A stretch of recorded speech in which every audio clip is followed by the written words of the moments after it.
to Israel. Eyob Kara is an Israeli Druze politician currently serving as Deputy Minister of Regional Coordination. In a wide-ranging interview today, Kara revealed to our very own diplomatic correspondent that Jerusalem currently maintains relations with many Arab countries, from Sudan to Saudi Arabia.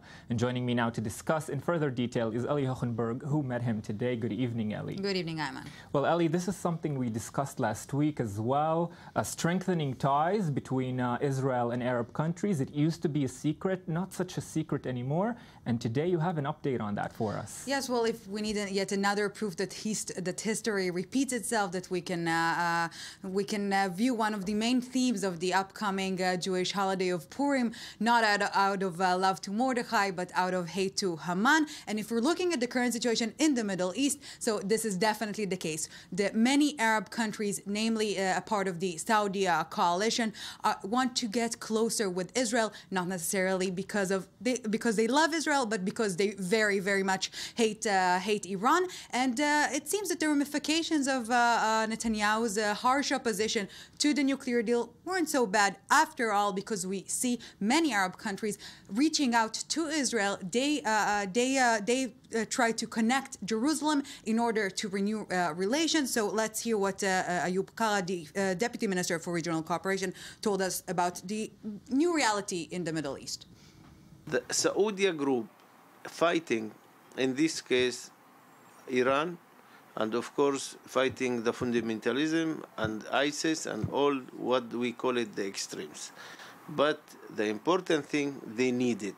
They sent messages that they need a technology from Israel. Most of the states that supporting Saudi now, they're going to close to Israel. This is an opportunity that not was in the past.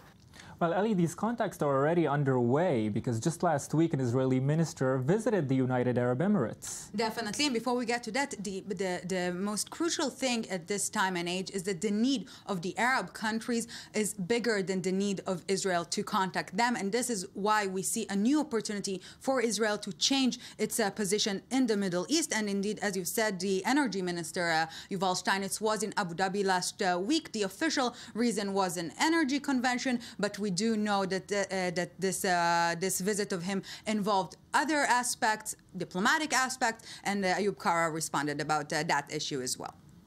They open also for a businessman delegation from Israel, and they email me also from Amarat, from Chad, to come to meet them, to meet leadership from these areas.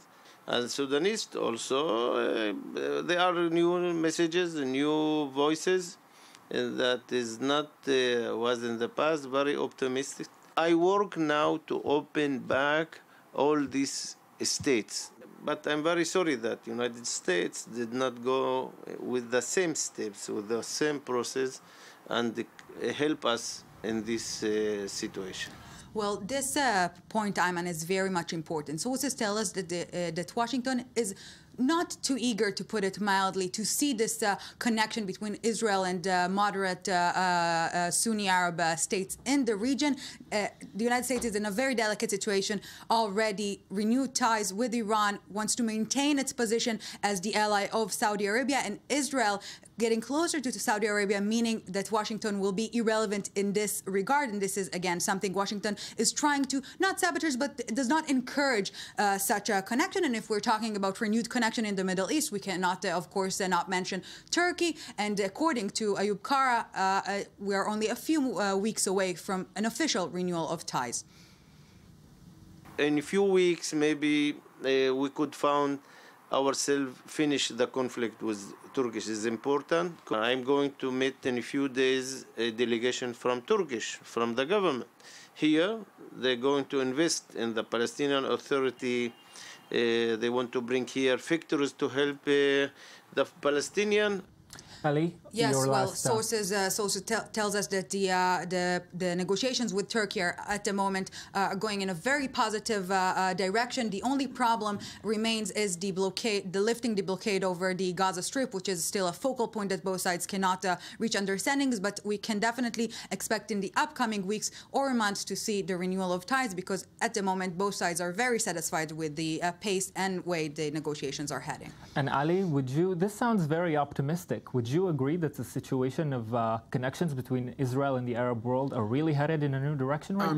I'm not sure that we are going to see tomorrow morning public relations between Israel and the Arab world, but yes, we are going to see more and more collaboration on the intelligence level. And as Deputy Minister Kara mentioned, on some commercial and agricultural level, yes, there should be growing collaboration. But with all the respect to Deputy Minister Kara, I don't think that he is the preferred channel for the Arab world to the Israeli leadership. In the Arab world, they are not taking Deputy Minister Kara so serious that like the way he is taking himself. But yes, they are hoping to see their relations with Israel strengthening in order to attract the Americans and to change, especially, for example, he mentioned the Sudanese. Yes, the Sudanese are very much willing to open new relations with Israel. Strong hopes. We'll keep following this. Ali Hochenberg and Ali Weiket, thank you very much.